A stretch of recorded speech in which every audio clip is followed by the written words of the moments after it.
అచ్చ తెలుగు అమ్మాయి అయిన శోభితా ధూళిపాళ్ల బాలీవుడ్లో అరంగేట్రం చేసిన విషయం తెలిసిందే. నవాజుద్దీన్ సిద్దికీ హీరోగా తెరకెక్కిన రామన్ రాఘవ్ 2.0 చిత్రంతో ఆమె సిల్వర్ స్క్రీన్ కి పరిచయం అయ్యారు. హీరో అడవి శేషు సినిమాతో టాలీవుడ్ కి పరిచయమైంది. ఇక నాగ చైతన్యాన్ని వివాహం చేసుకుని అక్కినేని కోడలిగా మారింది. ఆరంభంలోనే అందాలతో మాయ చేసిన ఈ చిన్నది దేశవ్యాప్తంగా సెన్సేషన్ అయింది. తద్వారా వరుసగా అవకాశాలను సొంతం చేసుకుంటూ ముందుకు సాగుతోంది. అదే సమయంలో సోషల్ మీడియాలోనూ శోభిత తెగ హడావిడి చేస్తోంది. ఇందులో భాగంగానే తాజాగా ఈ బ్యూటీ స్టన్నింగ్ పిక్ షేర్ చేసింది. నైట్ వేర్లో ఇలా సింపుల్గా కనిపిస్తూ కాకరేపుతోంది. పెళ్లైనా కూడా గ్లామర్ షో తగ్గించడంలో కాంప్రమైజ్ కావడం లేదుగా అని నెటిజన్లు కామెంట్లు చేస్తున్నారు.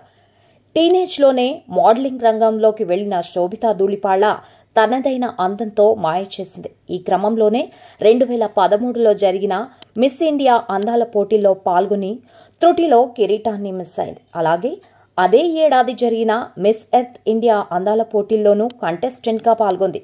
తద్వారా శోభితకు అంతర్జాతీయ స్థాయిలో గుర్తింపు కూడా సొంతమైంది.